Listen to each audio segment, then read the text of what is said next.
कहते हैं कि बुद्धम शरणम गच्छामि, इसका मतलब है कि बुद्धि के शरण में। इस देश में पहली शिक्षिका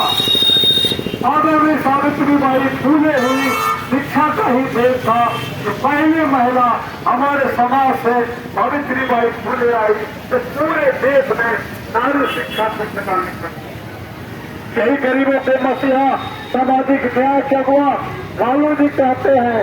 महात्मा गांधी के तर्क पर कि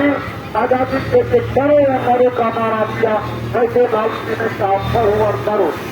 वही राबड़ी देवी कहती है गैया में गड़िया चढ़ती जाए हरिया में शिक्षा। ये शिक्षा के प्रति हमारे बुजुर्गों का हमारे महत्व को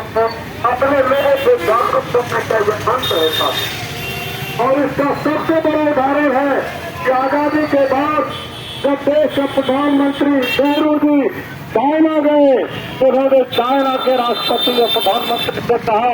कि मैं इस चीन देश का सबसे बड़ा कारखाना देखना चाहता हूँ।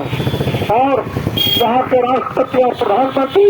भारत के प्रधानमंत्री आदरणीय नेहरू जी को लेकर चले वहाँ का सबसे बड़ा कारखाना दिखाने। रास्ते में धूल उठता हुआ बड़े बड़े कारखाने दिखाई पड़ते थे और वहाँ उन्होंने नहीं रुक करके सीधे विश्वविद्यालय कैंपस चाइना में ले गया और कहा कि नेहरू जी यही मेरे देश का सबसे बड़ा कारखाना है। उस कारखाने में जहाँ धुआं उठ रहा है वहाँ आदमी पैदा लेता है, लेकिन यहाँ जो विद्यालय विश्वविद्यालय आप देख रहे हैं वहाँ इंसान पैदा लेता है जो ज्ञान बांटता है और ज्ञान के प्रतिभूत होकर के वह कारखाने में काम करने वाला व्यक्ति चांद पर जाने का वापस भी बनाता है, मंगल ग्रह पर जाने का वापस भी बनाता है, तरह का अभियान भी बनाता है जो शिक्षा का ज्ञान का देश में यह महत्व है। और यही कारण है कि चाइना कितना पीछे था,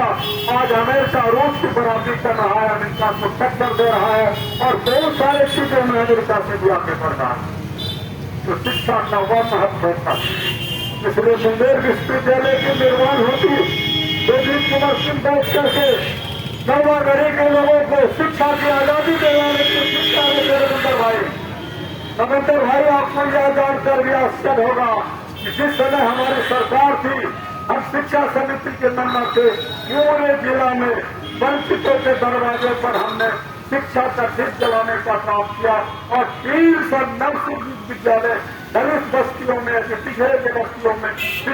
बस्तियों में जहाँ विद्यालय नहीं था वहाँ विद्यालय दिया। लेकिन एनडीए की सरकार बनते ही कुछ ही समय के बाद 10,000 विद्यालय का मर्डर कर दिया और मोदी जी इसी को और नीतीश जी बिहार में मोदी जी देश में इस विद्यालय का निजीकरण करने का प्रयास कर रहा है। जैसे हवाई अड्डा